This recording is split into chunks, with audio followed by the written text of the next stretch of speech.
O conteúdo dessa aula compreende o espectro eletromagnético, as características da luz e iluminação, seguido pela visão humana, princípios de ótica e análise de lentes para CFTV.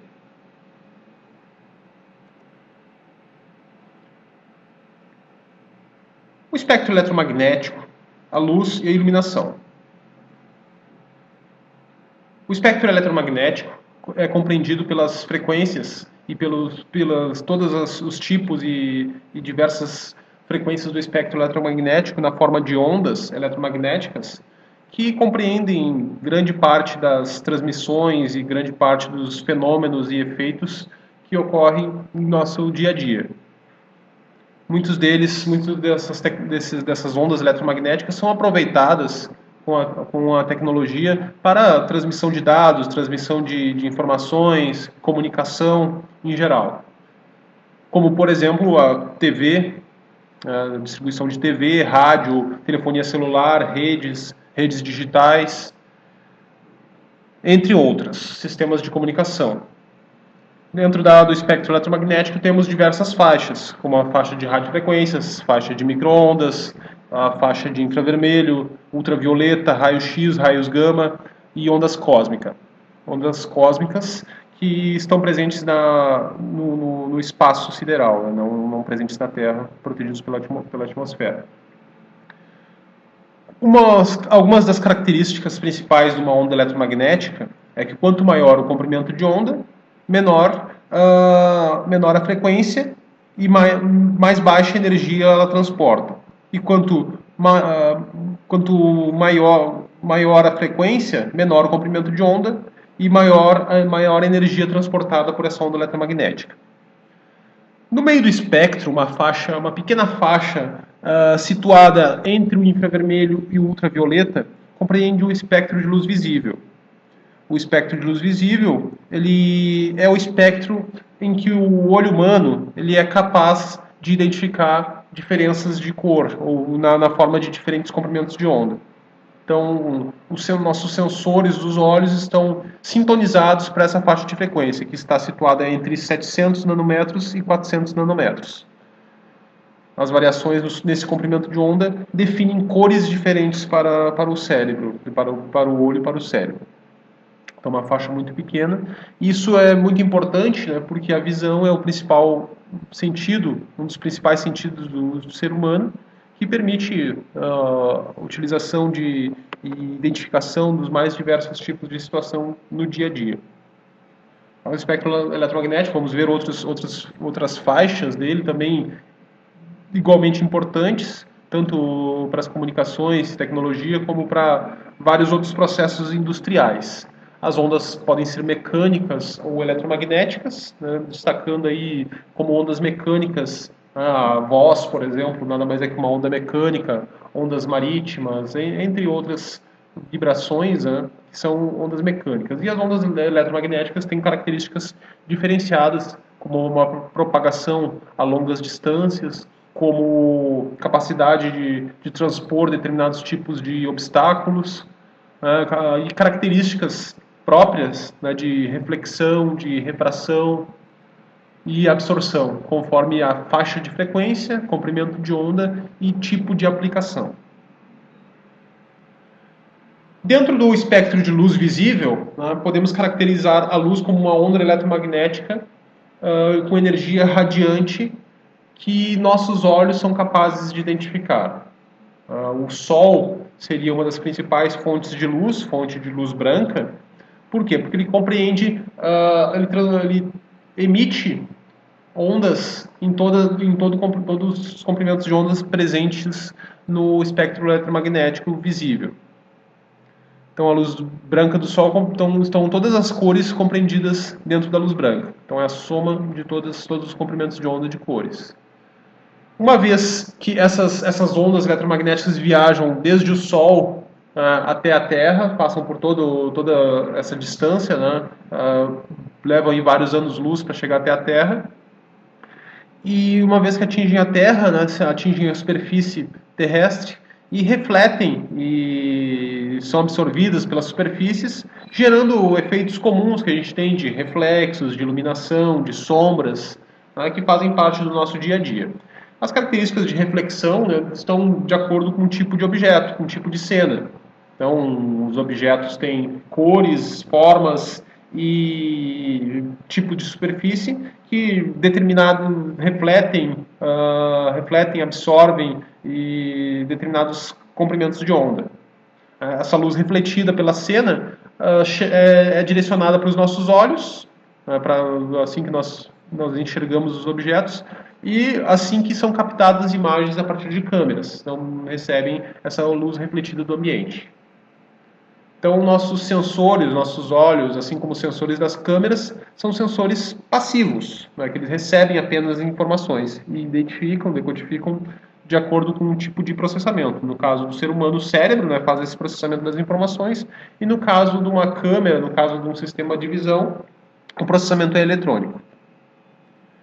A visão humana é um sentido extremamente desenvolvido, é um sentido muito amplo e com alta capacidade, que transforma a luz, as variações de luz e características da luz refletida em sensações.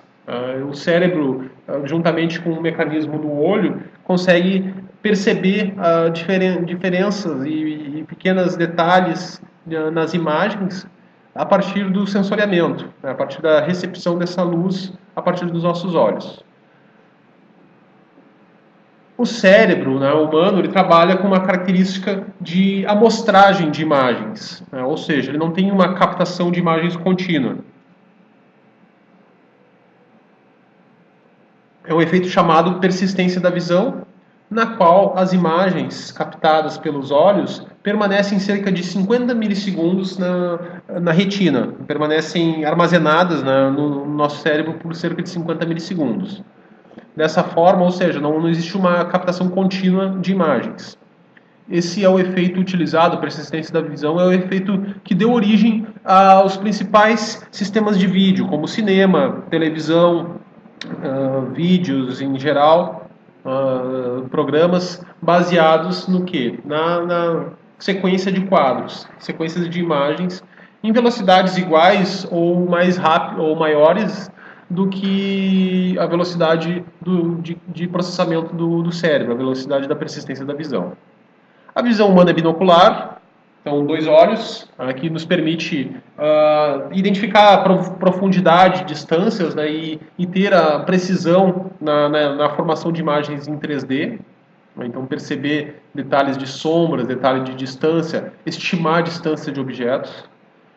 Os comprimentos de onda são uma média populacional que diferem um pouco de pessoa para pessoa. Algumas pessoas com capacidade maior, outras com capacidade menor.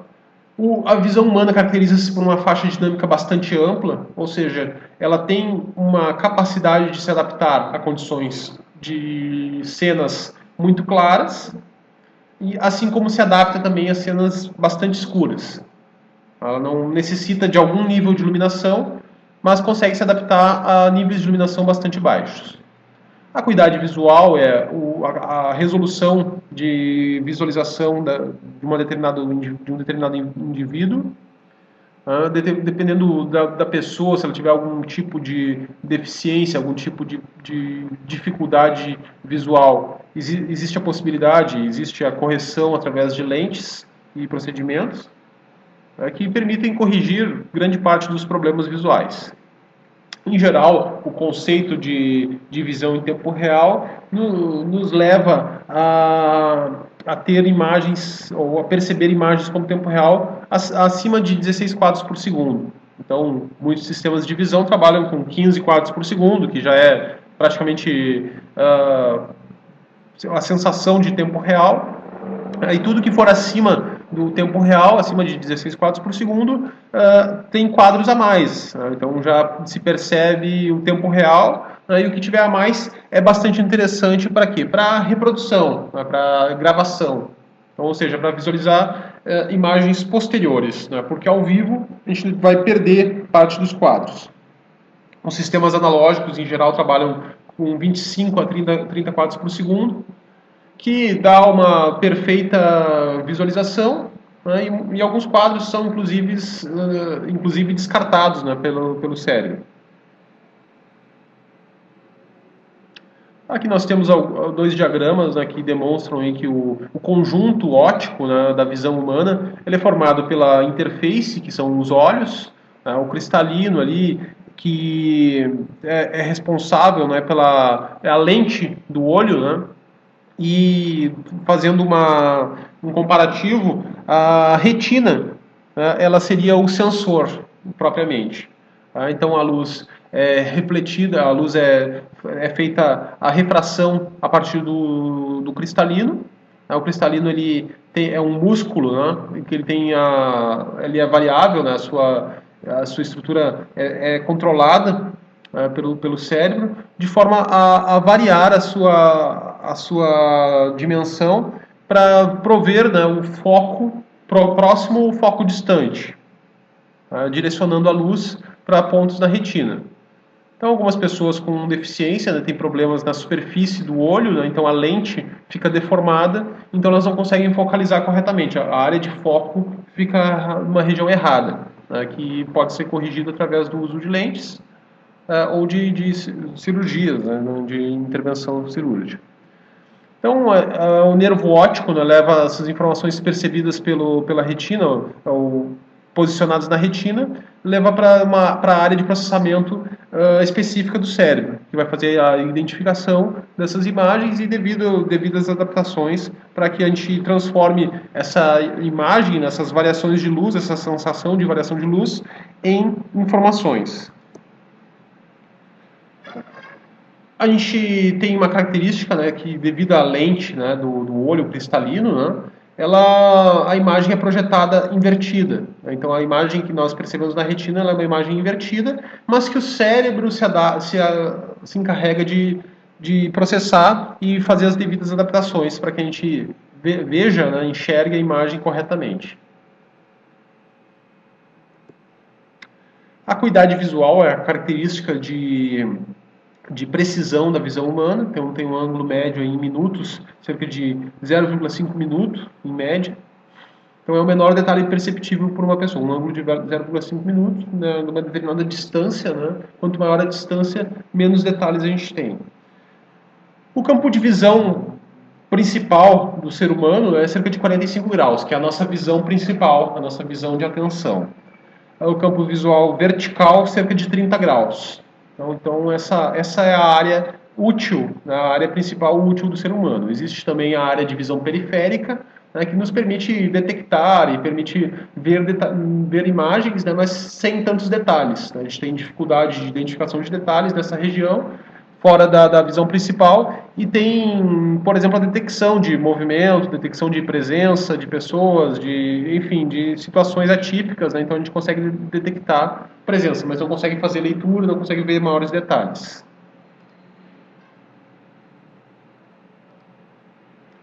A visão humana é baseada em dois tipos de sensores que estão presentes na retina, que são os cones e os bastonetes.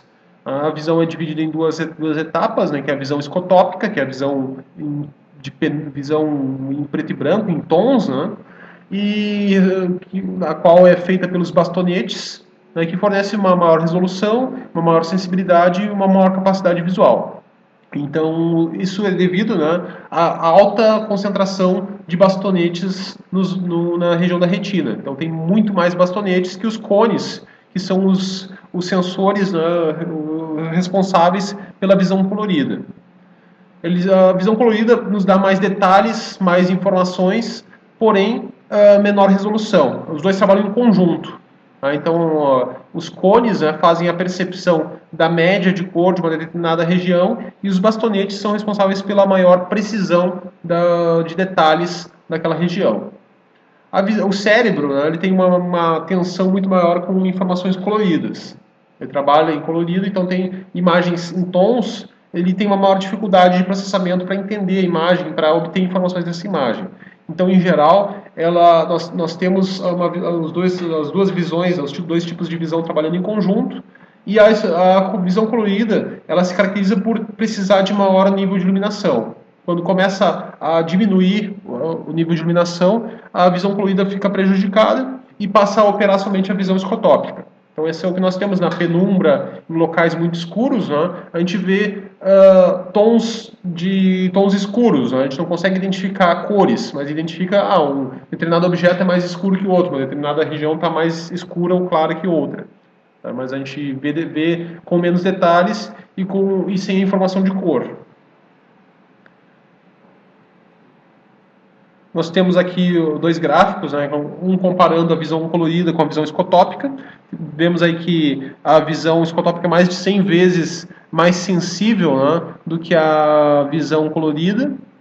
Aí a sensibilidade o pico de sensibilidade se dá em faixas diferentes, que na visão colorida na faixa do verde, em torno de 555 nanômetros, e na visão escotópica é cerca de 505 nanômetros. Então, na visão escotópica a gente tem tons ali de cinza, tons de penumbra, e na visão colorida a maior sensibilidade é para a área do verde. Porém, apesar da sensibilidade de cor ser diferente para diferentes cores, o cérebro faz o devido processamento de forma a equalizar as cores, para que a gente enxergue todas as cores da mesma forma. Depois, no segundo gráfico, temos a comparação de um sensor de imagem com a sensibilidade de cor do olho humano. Vemos aí que um sensor de imagem, em geral, tem uma sensibilidade acima de 40%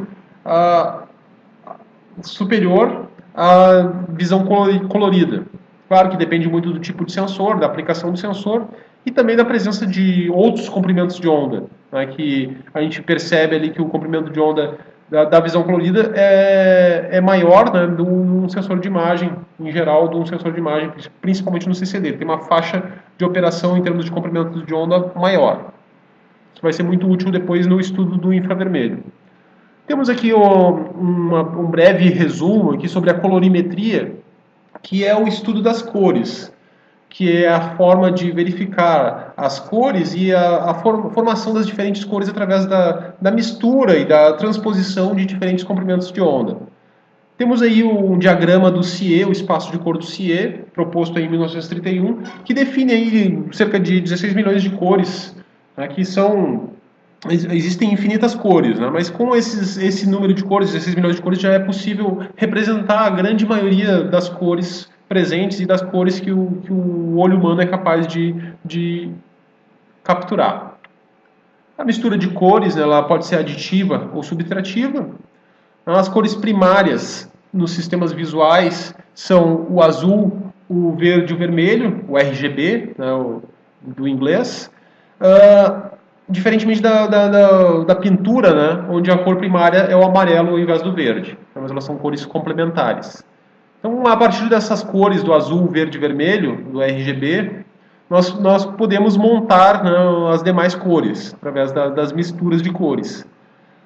E com isso obter os determinados tons de cores para representar as cores presentes na natureza.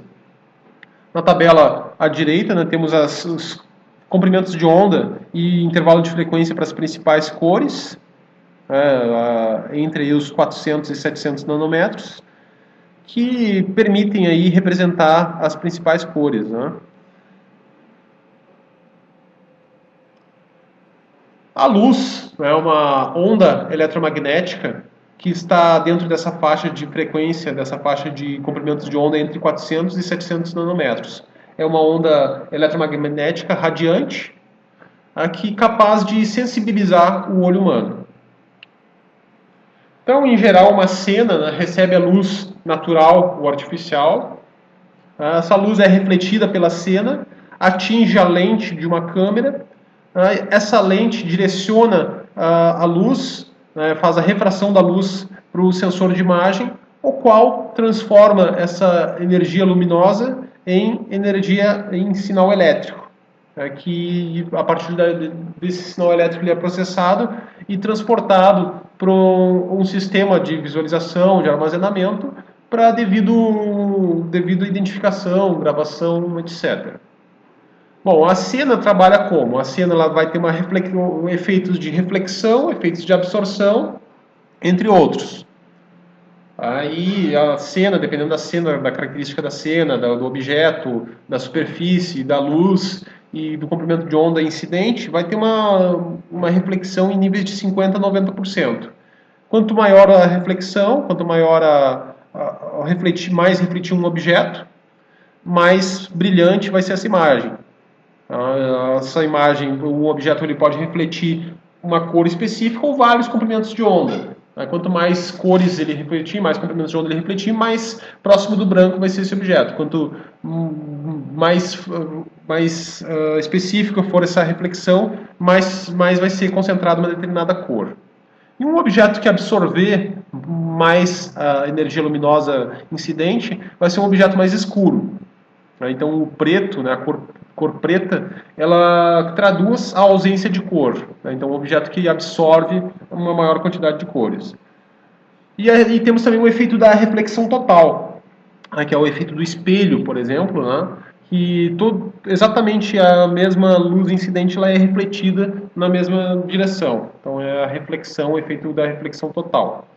As especificações da câmera normalmente devem incluir uma adaptação, ou devem traduzir a capacidade da câmera em se adaptar a determinadas situações.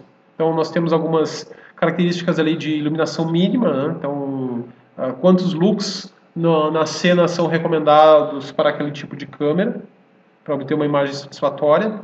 As características de qualidade da lente, em conjunto com a câmera, que vão definir a qualidade da imagem obtida. Então é um conjunto, a iluminação, a capacidade da lente e características da câmera, um conjunto delas, né, para definir a qualidade da imagem obtida. Aqui uma tabela com as coeficientes de reflexão de alguns materiais, né? Então cimento aí entre 15% a 40% de reflexão, asfalto cerca aí de 30% de reflexão, madeira escura, gesso, cerca de 80% de reflexão, que é importante para a formação de uma cena. Então a iluminação, a luz, né, pode ser de origem natural ou artificial. A luz pode ter características de luz visível, luz invisível, luz detectável. A luz visível está dentro do comprimento de onda entre 400 e 700 nanômetros. A invisível, ela está fora dessa faixa. Como o infravermelho, por exemplo, é uma característica de luz invisível, né, mas que pode ser detectável, dependendo do sensor de imagem, dependendo do comprimento de onda emitido. As características, a luz, né, ela passa por efeitos de reflexão e absorção, que são necessários para formar a cena. A iluminação pode ter um direcionamento, né, direto ou indireto. Então, a direto ela não sofre reflexão, né, ela tem a luz, o feixe direto, ou indireto, onde ela atinge a superfície, atinge a cena a partir da reflexão.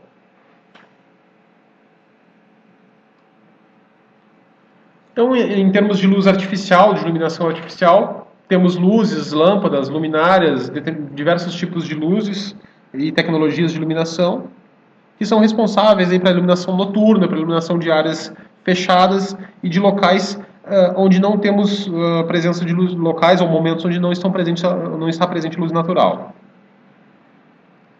Aí algumas características do direcionamento da iluminação. Direta, semidireta, indireta, semi-indireta ou geral difusa. São formas de iluminação utilizadas em projetos luminotécnicos, né, de forma a prover iluminação para um determinado ambiente, iluminação artificial para um determinado ambiente. A direta, né, quando a lâmpada emite diretamente a luz para o ambiente. Semi-indireta, quando mais de 50% da iluminação útil é direcionada para baixo, então para a área de trabalho, para a área da cena. Indireta, quando toda a iluminação útil é direcionada para o teto ou paredes, então em alguns casos é feita a iluminação indireta para evitar reflexos diretos e evitar uma saturação da iluminação. Semi-indireta, quando mais de 50% da iluminação útil é direcionada para o teto ou para as paredes, então a partir da reflexão, e geral difusa é a iluminação aproximadamente igual para todas as direções, que é o caso do Sol, né? Então é um iluminador com um efeito difuso, né? Então para todos ele emite igualmente ou praticamente igual para todos os lados. Um projeto luminotécnico, né, ele é regido pela norma BNT NBR 5413. Então, ele é um projeto específico da construção e normalmente é feito durante, né, uma etapa da construção, uma etapa do projeto, uma etapa da construção do local. Em geral, ele leva em conta vários fatores, como o tipo de atividade a ser executada no local, a precisão dessa atividade, os horários de maior utilização do sistema luminoso, a idade média das pessoas das atividades, cor, textura, reflexão, características de teto, chão e paredes, forma de iluminação, né, o tipo de luminária, o tipo de lâmpada, altura do pé direito, presença ou não de luz natural. Então, são fatores aí utilizados para o projeto. No sistema de CFTV, normalmente a iluminação já existe, já tem a iluminação presente no local, e a gente vai ter que adaptar o sistema de CFTV ao local. E escolher equipamentos que se adaptem às condições de iluminação do local. Algumas grandezas e características da iluminação, né, como fluxo luminoso, que é a energia luminosa emitida por uma fonte de luz, o iluminamento, né, que é a quantidade de lux presente no ambiente, né, que é diferente para determinados locais, né, mais próximo da lâmpada, da luminária é mais alta, né, a intensidade do iluminamento, e mais distante da lâmpada é menor. Então, existe um instrumento chamado luxímetro que é destinado à medição, né, do nível de iluminamento num determinado local.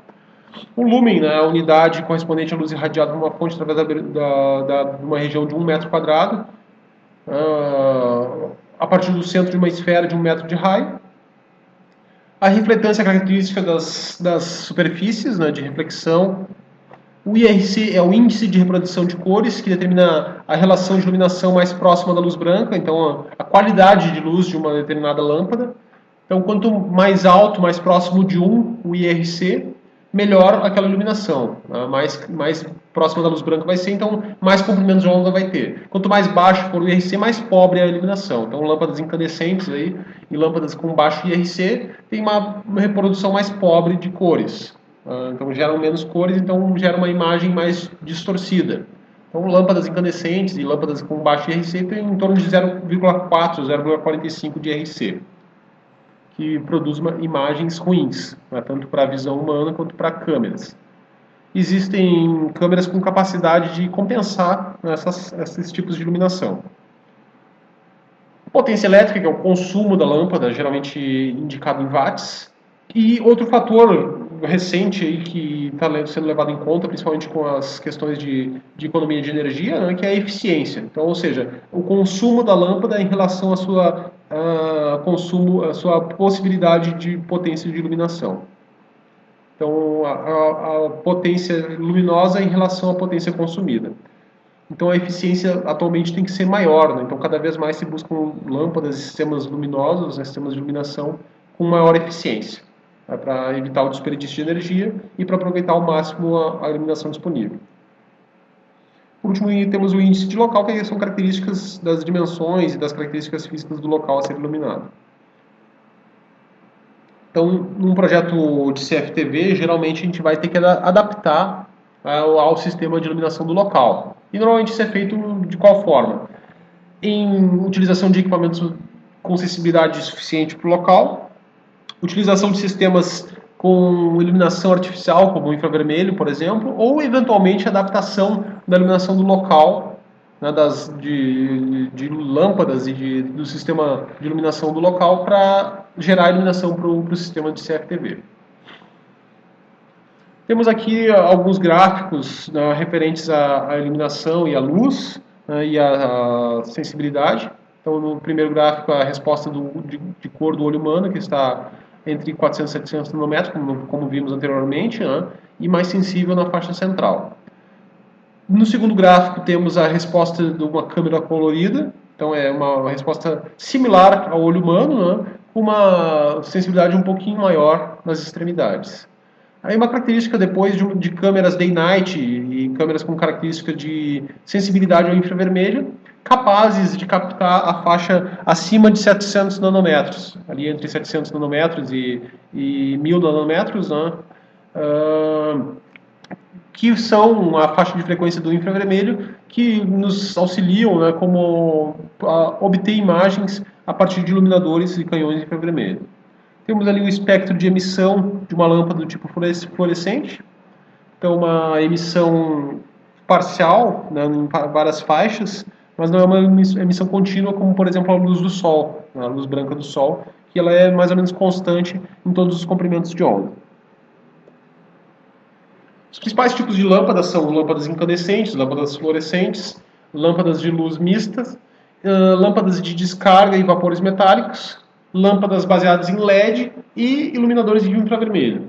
Cada vez mais as lâmpadas incandescentes estão caindo em desuso, né? Em alguns países já estão proibidas, né? Não se pode mais utilizar, não tem aplicações muito específicas. Outros países como o Brasil, né, tem períodos aí para limite, né, para interrupção da fabricação, né? Então em alguns anos já vão deixar de existir as lâmpadas incandescentes. Lâmpadas fluorescentes atualmente apresentam uma excelente relação de custo-benefício, então provendo uma boa iluminação com IRC mais alto, com consumo mais baixo, né, do que lâmpadas incandescentes. Lâmpadas mistas para aplicações de maiores dimensões e para características aí de iluminação específica. Lâmpadas de descarga, normalmente usadas para grandes áreas e para locais externos. Lâmpadas LED, né, então uma tendência muito grande, já sendo bastante utilizadas aí, e são o futuro, né? Provavelmente daqui a alguns anos a grande maioria das lâmpadas serão baseadas em LED, e o infravermelho, que veremos logo em seguida.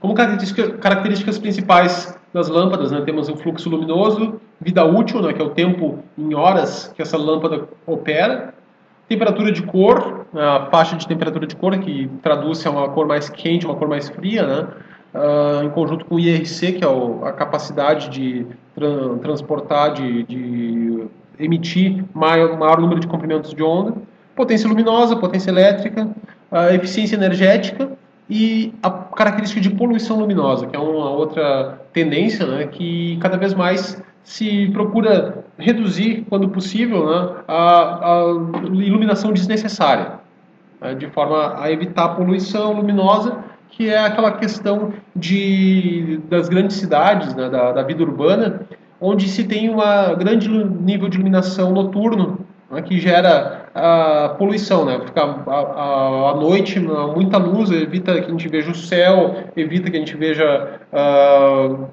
determinados efeitos, né, e que traduz, né, numa constante, né, poluição visual.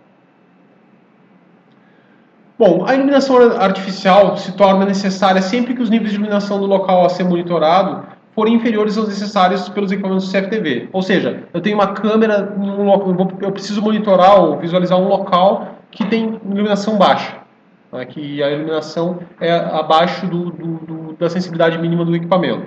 Então, por isso, se torna necessário usar algum tipo de iluminação artificial, como lâmpadas ou canhões infravermelho.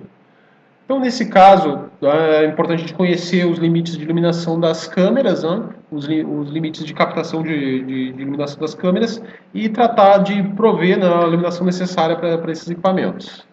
Temos aqui alguns níveis de iluminação normais, médios, né, em alguns locais, tá? Como, primeiramente, na primeira tabela, as cenas em áreas internas, levando em conta iluminação natural e artificial, né, diurna. Linhas de montagem, locais com bastante atenção, cerca de 500 lux. Locais, escritórios, bancos entre 300 e 400 lux. Lojas em torno de 300 lux. Residências, né, em torno de 100 lux. Entradas, corredores locais com menores atividades, com menos atenção e com menos necessidade de detalhamento, abaixo de 50 lux, e áreas de estacionamento, áreas de menor importância, áreas internas com sem necessidade de corredores, em torno de 10 lux. Já para cenas externas, verificando áreas externas com luz natural, temos aí entre 100 mil e 0,0001 lux, nas diferentes situações, com luz direta do Sol em torno de 100, 200 mil lux, um dia ensolarado em 10, 20, 30 mil lux, um dia nublado entre 1.000 e 2.000 lux, o entardecer aí em torno de 10 lux, anoitecer em torno de 1 lux, uma noite de lua cheia, 0,1 lux, e assim por diante, né? Noite de lua minguante, 0,01 lux, noite com luz das estrelas, né? 0,001 lux, e uma noite nublada, com nuvens, né? Sem nenhuma estrela, em torno de 0,0001 lux. Existem câmeras para as mais diversas aplicações, mas é interessante que em áreas externas nós temos o quê? Uma faixa de variação extremamente grande, de 100 mil lux a 0,0001 lux. É uma faixa extremamente grande que vai necessitar de um equipamento altamente especializado para se adaptar às condições mais altas de iluminação e às condições mais baixas de iluminação. Em geral, a gente vai precisar de um conjunto de características de lente, características da câmera e características de iluminação. Bom, a iluminação, existem duas formas de iluminar, que é a iluminação de fundo, presente aí a partir da luz natural, por exemplo, né? Que é o backlight, né? A luz de fundo, a luz do sol, por exemplo, o sol no horizonte, a gente com uma câmera posicionada para esse horizonte, é um exemplo de luz de fundo. Uma lâmpada, né? A partir do fundo. Qual é o ideal? O ideal é que eles estejam direcionados para a mesma área, porém que a origem, né, que o gerador da iluminação, a lâmpada ou o sol, não esteja dentro dessa, não esteja sendo visto pela câmera. Então a câmera não deve apontar para a direção direta dessa lâmpada. Então o ideal, ela pode ser frontal ou traseira, né, o backlight, a iluminação pode vir numa direção contrária ou pode ir da mesma direção. O ideal é que ela siga da mesma direção, e salvo algum reflexo muito intenso, algum objeto que reflita muito, né, essa iluminação de paralela, né, ela vai ser o melhor.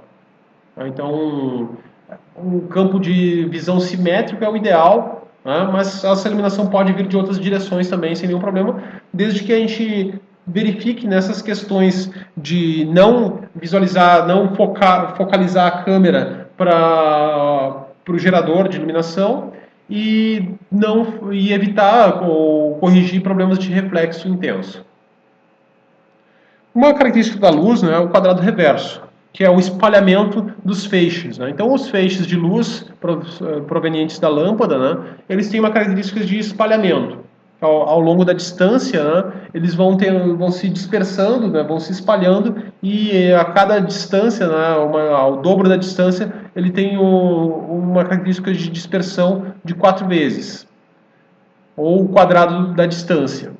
Tá? Então, se nós temos digamos ali, 1000 lux, tá, a uma distância d, né, vamos ter 1000 lux por 4 a uma distância 2D, 1000 lux por 9 a uma distância 3D, 1000 lux por 16 a uma distância 4D, e assim por diante, né?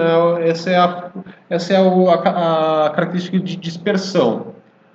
E a partir daí, né, a gente verifica, né, que quanto maior a distância, menor a quantidade de luz que atinge essa distância. Porque ocorre aí que os feixes são espalhados ao longo dessa área de dispersão. A não ser, claro, casos de luz concentrada, né, como luzes com feixes ou com lentes que fazem o direcionamento que possibilita aí maiores distâncias. Além da luz visível, né, nós temos a faixa também do infravermelho, né, que o infravermelho são ondas eletromagnéticas com características muito similares à luz visível. É uma faixa adjacente, está, né, logo ao lado da luz visível, então ela possui características muito parecidas, principalmente no NIR, né, que é o infravermelho próximo, que está ali entre 700 nanômetros e 3 micrômetros, que essa é a área do infravermelho utilizada para iluminação em CFTV. Comprimentos de onda em geral entre 700 nanômetros e 1 micrômetro. Como característica do ser humano, os nossos olhos não são sensíveis ao infravermelho, a gente não visualiza o infravermelho. Já câmeras, muitos tipos de câmera, muitos tipos de sensores de imagem são totalmente sensíveis ao infravermelho. Então, em geral, uma câmera IR, um sistema infravermelho, ela trabalha a partir da luz emitida e refletida por iluminadores de infravermelho, que o olho humano não vai detectar, mas as câmeras serão capazes de detectar. Então, câmeras preto e branco, câmeras IR, câmeras day night, em geral são sensíveis ao infravermelho. Câmeras coloridas, câmeras color, em geral elas têm filtros, que bloqueiam o infravermelho, então elas não são sensíveis ao infravermelho. Os principais tipos de iluminadores de infravermelho são baseados em lâmpadas, os iluminadores mais antigos, canhões de grande porte mais antigos, e atualmente a grande maioria dos iluminadores dos canhões são baseados em LEDs, que tem um custo-benefício muito melhor, um desempenho melhor, um custo mais baixo e uma vida útil maior, além de um consumo de energia muito menor.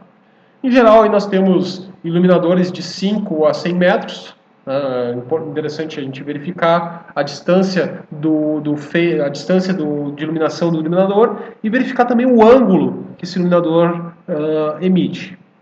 São duas características importantes para quê? Para determinar uma determinada cena. Em geral, a gente tem que verificar a potência do canhão de LEDs, do canhão de infravermelho, o número de LEDs disponíveis.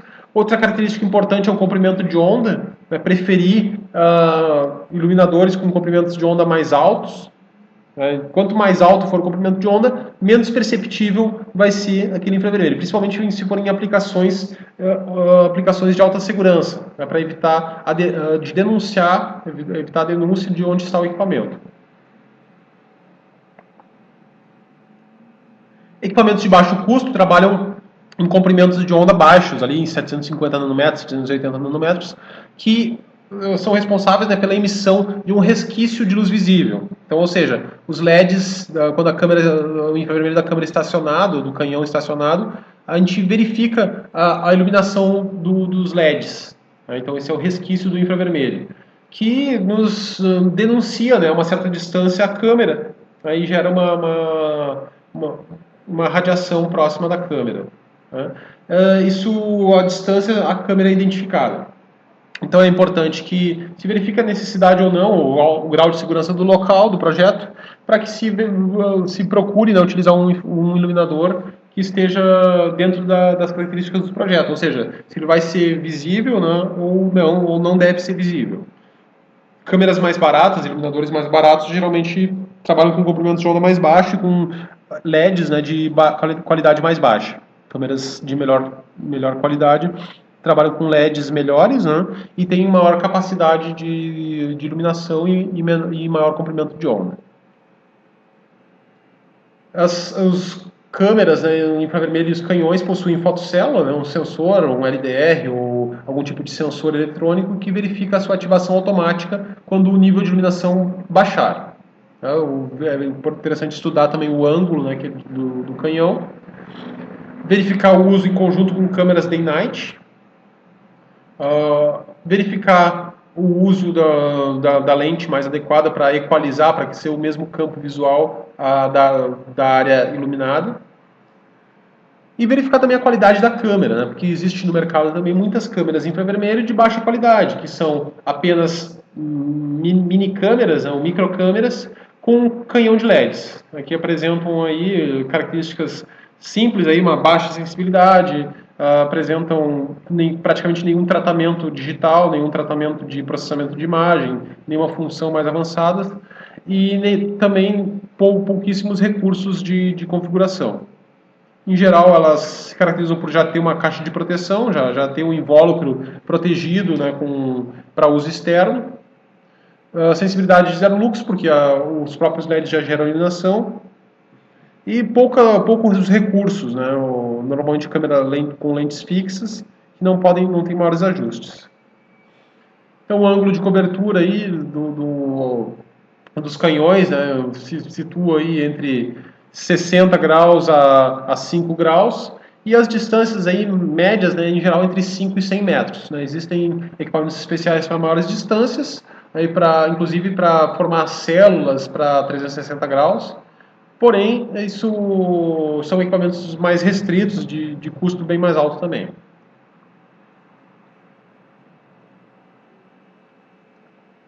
Assim como a iluminação por luz natural, por luz visível, a iluminação por infravermelho a gente tem que equalizar o feixe de iluminação do sistema visual do canhão com o campo visual da câmera, de forma a evitar áreas escuras e áreas de sombra da imagem. Bem, como temos ali, né, na primeira figura, a captação da câmera é maior do que a área iluminada. Então os cantos ali da imagem, né, em azul forte, vão ficar escuros nessa imagem. E a parte frontal ali do feixe de iluminação não vai ser coberto pela imagem.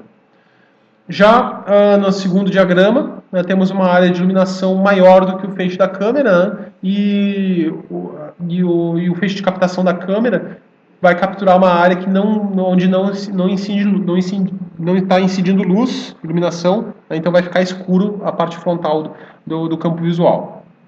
Então são alguns cuidados a ter, equalizar essa área, ou no mínimo, né, iluminar uma área maior do que a área da câmera. Um outro cuidado bastante importante em relação ao infravermelho é evitar, né, a exposição dos olhos diretamente à radiação infravermelha. Então, à noite, em locais em momentos em que o infravermelho estiver ativado, não olhar diretamente, não visualizar diretamente o iluminador, tá, para evitar o que? Danificações à retina, danificações ao olho. Porque, apesar do olho não perceber o infravermelho ele vai ter efeitos, né, das suas características. Ele vai aquecer, né, e pode até queimar o olho, né, de trazer queimaduras ao olho. Então é importante sempre evitar distâncias menores que 1,5 m. Então a distância segura acima de 1,5 m e reduzir ao máximo o tempo de exposição. Se tiver que chegar muito próximo da câmera, evitar olhar diretamente para o feixe de infravermelho e ficar o mínimo de tempo possível, né, olhando diretamente para esse feixe.